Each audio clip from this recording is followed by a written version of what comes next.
The Plasticart story. Unless you are from Germany, this picture probably tells you nothing. If so, meet Mr. Ampelmann, the traffic light man. Created in Berlin by psychologist Karl Piglau in 1961 and drawn by his secretary, this friendly-looking cartoon figure was widely used on East German traffic lights to help people recognize signals. After the unification of Germany, Ampelmann became a symbol of what is called Ostalgia, a German term referring to the nostalgia for life in East Germany. It's derived from the German words Ost for East and Nostalgia. Today you can see Ampelmann everywhere, on t-shirts, bumper stickers, and coffee mugs. But there's guys living thousands of miles from Germany who feel nostalgia in spite of the fact that they never even visited the DDR. They're modelers. Their Ampelmann is called Plasticart, and it looks like this. It was East Germany that pioneered the scale modeling hobby in the Eastern Bloc. Every Soviet kid dreamed about TT-scale railroad sets from the famous Zwick and Wegwerth, which would later become Berliner TT Bahnen. Or, if he was a very good kid, even the HO scale set from Pico. The first kits available in the Eastern European plastic kit market were also made in Germany in 1958 by KVZ, Kunststoff Verarbeitung Justbau. We'll call them KVZ. The initial plan was to produce the models of aircraft used or planned to be used by East German Lufthansa Airlines. The first series was named Lufthansa Model Baukasten, Lufthansa Model Kit. Making molds isn't simple, even today, and much more so in the 1950s. So the newly formed KVZ found a small East German company called Reifra with expertise in making complex tooling. Reifra was a small family business founded in 1880. Initially, the company specialized in metal engraving for art print manufacturers. After World War II, they entered a new business and began making tooling for plastic injection. Their first client was the company that produced HO, TT, and N-scale buildings for railroad collectors, which were marketed in the Eastern Bloc under the brand name Vero. Luckily, Reifra still exists today. Here, I must apologize for not having been very precise in the Young Technician and Krugazor video. I mentioned the Bada 152 as the first KVZ kit. This was wrong. There was, in fact, an Aleutian Il-14. It was made in railroad HO 1:87 scale to match the Pico trains, although the scale is often mentioned as 1:100 in catalogs. During the first few years, the kit parts came pre-painted. Overall silver with a dark blue lightning motif on the nose. This was caused by the fact that the decal supplier located in Leipzig could not produce the large size decals. They later mastered this skill and pre-painted kits were no longer produced. The first version of the kit was not very accurate in shape and probably resembled the 18-seat Soviet-built Il-14P with 7 cabin windows. The box art, however, showed 6 cabin windows, which looked more like the early 1950s Soviet-built Il-14. About the same time, East Germany lost its legal battle for the Lufthansa brand name. The new name Interflug was adopted for the DDR airline, and the new decals were released late in 1959. In 1962, the tooling was totally remade, and the model started to look much more like the real thing. It depicted the German-built 26-seat Il-14 with 8 cabin windows on starboard and 7 cabin windows on the port side. Also in 1959, the Il-14 was followed by the Aero AE-45, which was close to 140 scale. And only a year later, in 1960, the 1:100 Bada 152 appeared. A 1:50 scale MiG-15 was also released about the same time. The KVZ kits kept coming. A 1:100 scale Il-18 was made in 1961, and a 1:75 scale AN-2 was made in 1962. Probably in the early 1960s, the only KVZ ship model appeared. This was the liner Mikhail Kalinin, which was built to fulfill a Soviet order for an East German shipyard, VEB, Matthias Thyssen Wirth Wismar. It was launched in 1958 and worked on the Leningrad to Stockholm line. The kit parts were partially pre-painted with a red hull bottom. The plastic issue. KVZ Plasticart is often criticized for their gloss white brittle plastic. To me, that's not fair. What seems like a shortcoming today looked like a great advantage for kids in the 1960s. KVZ molded kit parts in several different colors. Being assembled, the gloss white model wings with silver and black undercarriage and decals looked great on the shelf. In some airliner kits, silver paint was provided for the wings and lower part of the fuselage. The paint was thick and clearly intended to be brushed. Soviet-made airbrushes were marketed in the Eastern Bloc countries under the Aerograph brand name and available in art supply stores, but it was mostly used by the guys building large flying models. The idea of airbrushing a small plastic kit would have seemed totally insane back then. All KVZ kits also contained glue in small glass bottles, which were later replaced with metal tubes, and a piece of plasticine for a nose weight. The Golden Era. In 1963, KVZ just exploded with a bunch of new kits, all of which became classic in Eastern Europe. These were the AN-12, the Tu-104, which came pre-painted with silver lower fuselage and wings, the Tu-134, the French Caravelle, and the American DC-8.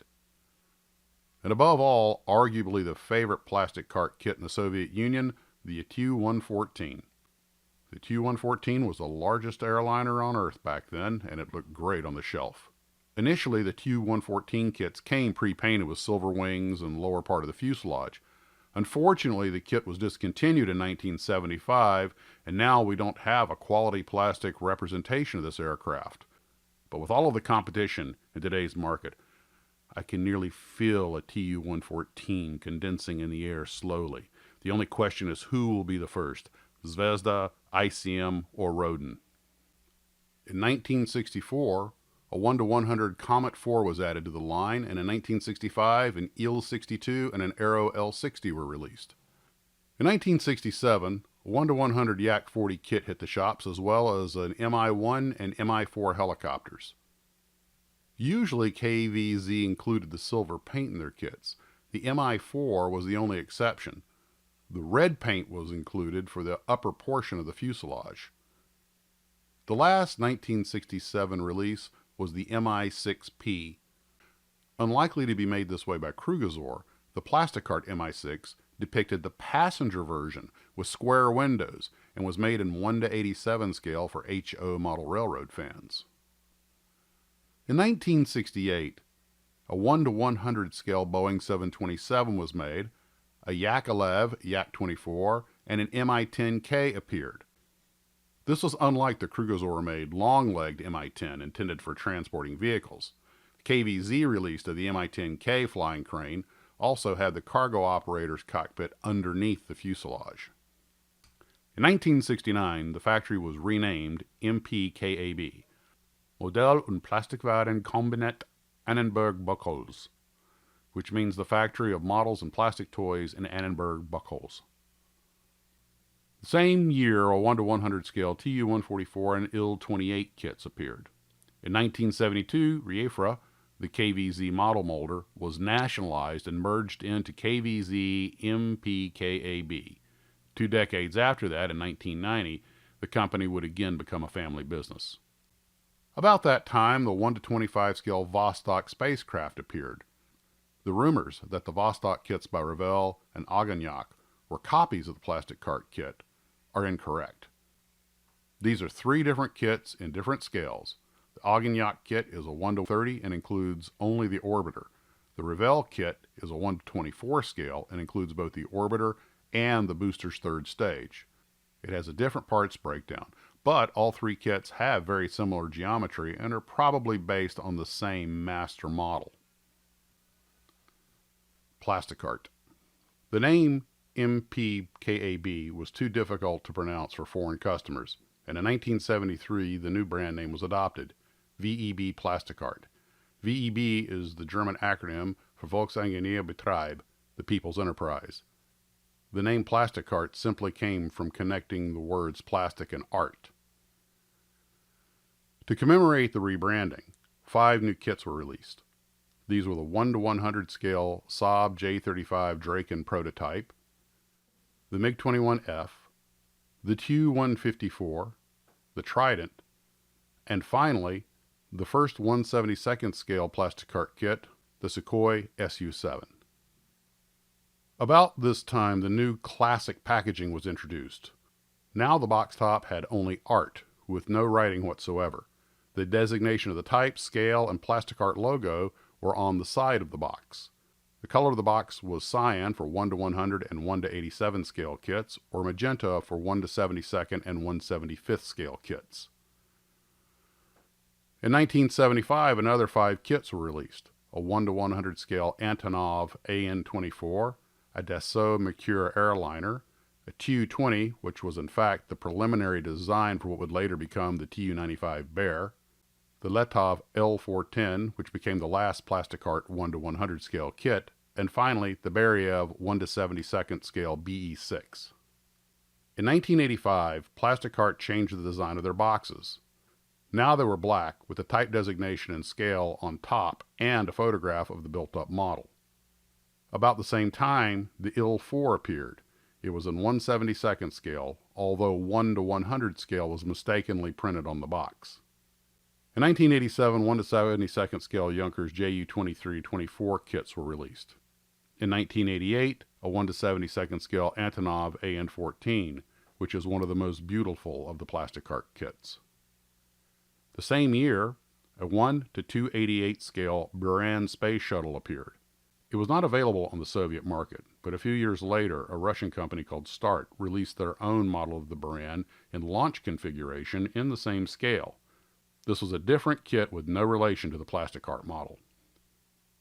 In 1989, Plasticart was renamed Master Model GmbH and repackaged its classic kits in tasteless boxes that were clearly made by a lunatic. The last Plasticart mold, the Junkers G13, was purchased by Revell and released under their brand name. After 1991, several Plasticart kits were repackaged by Revell, and later by Newbie.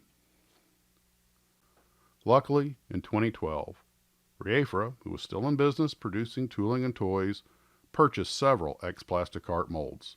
They restored them, and currently you can still buy some of the classic Plasticart kits in Reafra boxes.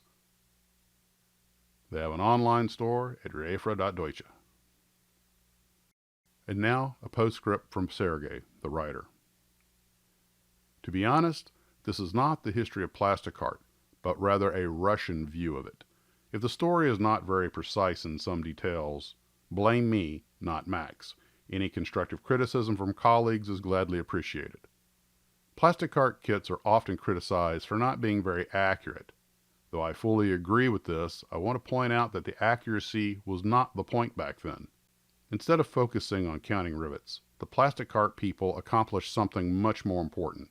They established plastic kit building as a hobby in the USSR and Warsaw Pact countries. And when Novo entered the game, most of us had little space left on our shelves. I am writing this to pay a tribute to all the German designers, workers, and artists who made this magic possible. Being not aware of their names, I just take this opportunity to say thank you.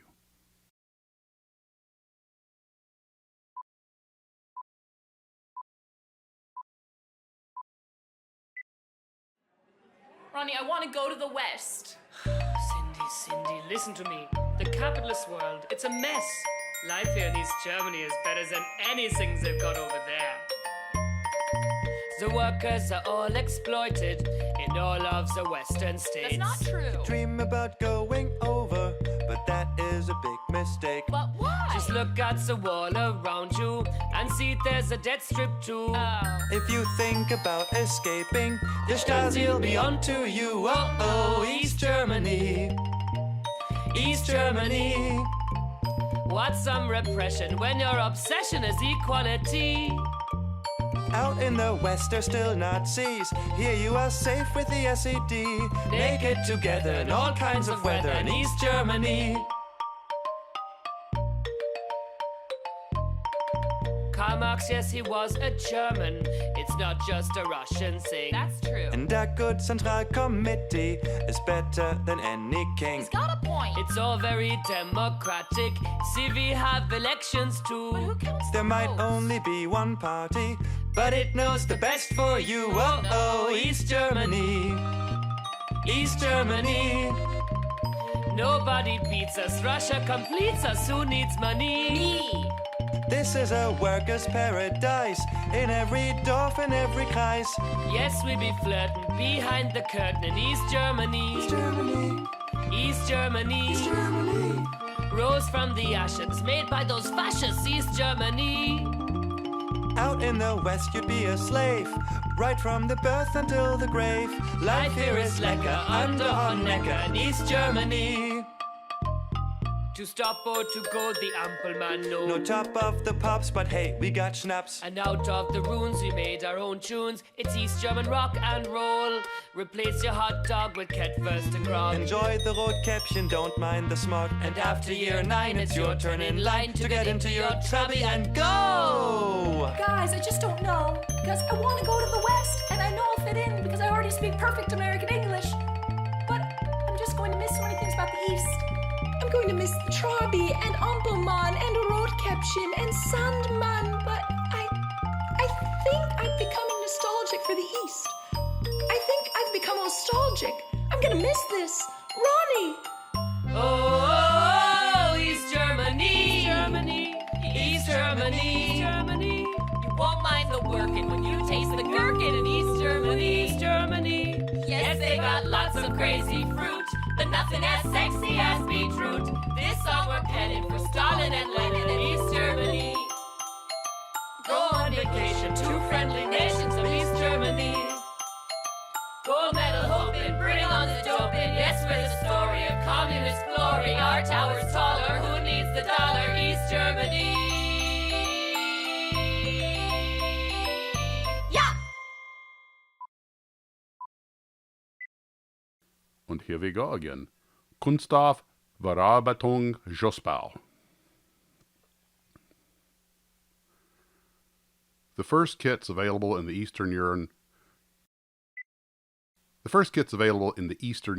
plastic kit market were also made in Germany in 1958 by KVZ, Kunststoff, Verarbeitung, Jospal. Woohoo! I think I got it! Well, close enough. We're going with that. During the first few years, kit parts came pre-painted. VEB. Matthias Thyssen Werft. Matthias Thyssen Werft Wismar. VEB. Matthias.